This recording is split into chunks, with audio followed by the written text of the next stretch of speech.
Halo, kenalin nama aku Azhara Royhatul Zana, biasa dipanggil Zara, NIM 1418111336064 dari kelas B Prodi Aquaculture angkatan 2018.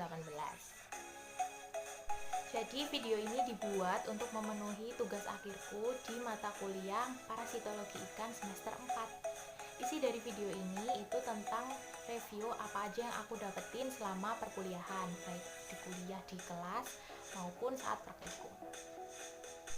Nah, parasitologi ikan adalah suatu cabang ilmu biologi yang mempelajari tentang organisme parasit pada ikan.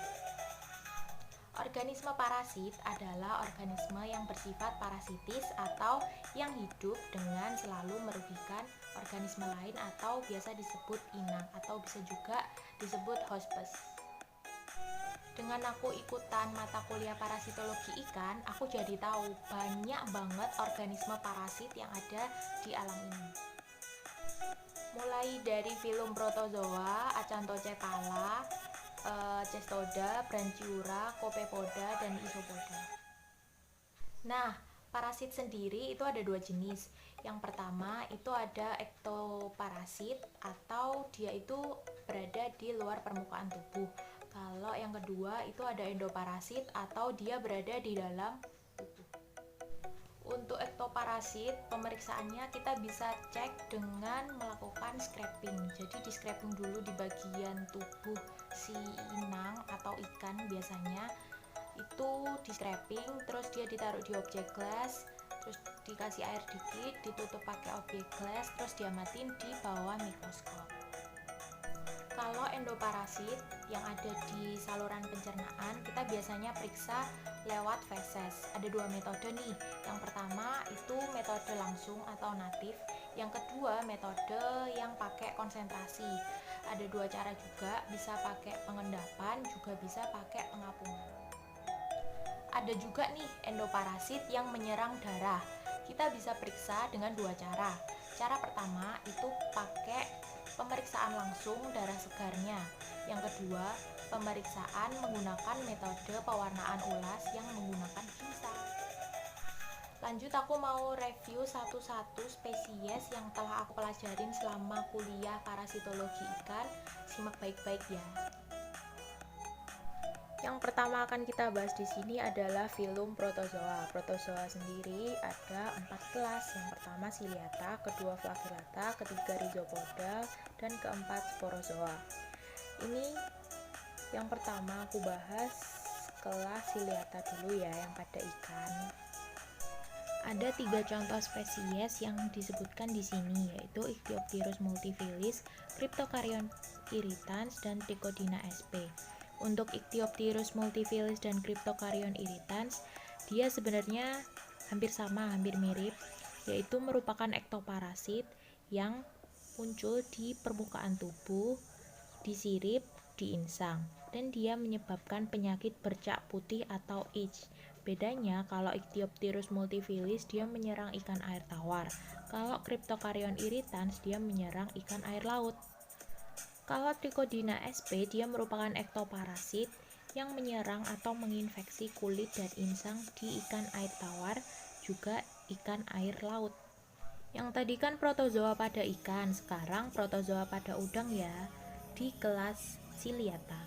Ada 3 spesies nih, Epistylis sp, Vorticella sp, dan Zootamnium sp. Ketiganya sama-sama memiliki sifat hidup yang sama, yaitu berkoloni.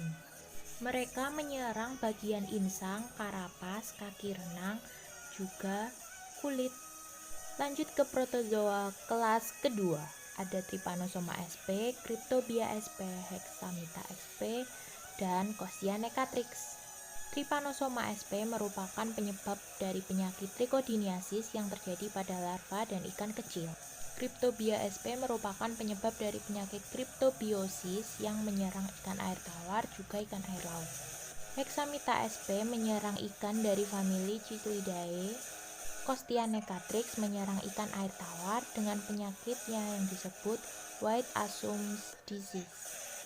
Contoh protozoa dari kelas Rhizopoda adalah Entamoeba histolytica yang menyebabkan penyakit diare amoeba atau amebiasis. Protozoa di kelas terakhir yaitu kelas Sporozoa ada dua nih, Eimeria sp dan Myxobolus sp. Eimeria menyerang usus halus, sekum, kolon, dan terminal ileum. Kalau Myxobolus menyerang intestinal, ginjal, gonad, hati, insang, dan jaringan tulang rawan lain. Lanjut ke Acanthocephala. Ada dua spesies nih, Radinorhynchus pristis dan Echinurhynchus salmonis. Radinorhynchus pristis memiliki inang antara berupa krustasea pelagis dan inang definitif berupa ikan pelagis. Sedangkan Echinurhynchus salmonis memiliki inang antara berupa arthropoda dan inang definitif berupa organisme vertebrata. Sekarang Cestoda ya, ada 4 spesies nih, Ligula intestinalis, Lithocestus sp, Diplobotryum latum, dan Phyllobothrium squali. 4 spesies ini sama-sama bisa ditemukan di saluran pencernaan inang. Mereka juga memiliki persamaan lagi, yaitu memiliki 2 inang antara dan 1 inang definitif. Wah, Branchiura juga ada 4 nih, Arculus, Dolops, Dipteropeltis, dan Conopeltis. Keempat spesies ini sama-sama memiliki inang berupa ikan air tawar. Ternyata siklus hidupnya pun juga sama. Dimulai dari organisme betina yang bertelur, lalu telurnya menetas jadi nimfa dan berenang mencari si inang, lalu molting dan jadi juvenil, terus berkembang deh jadi dewasa.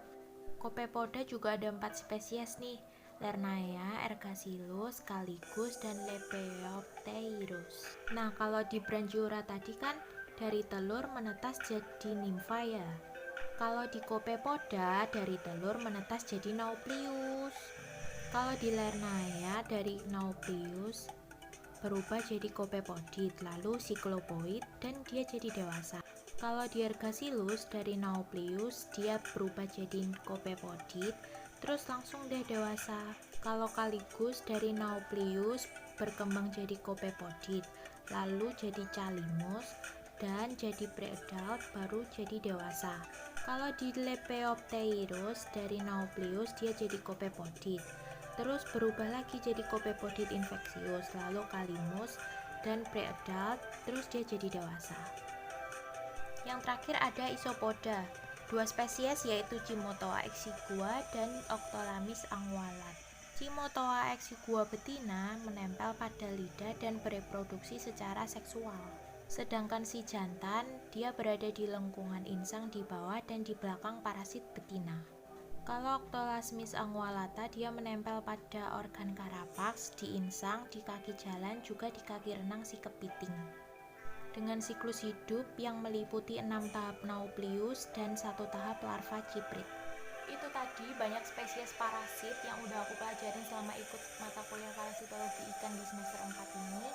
Terus kalau aku mungkin ada salah, aku minta maaf, baik perkataan maupun perbuatan. Sekian dulu video dari aku, semoga kita bisa bertemu lagi di video selanjutnya. Dadah!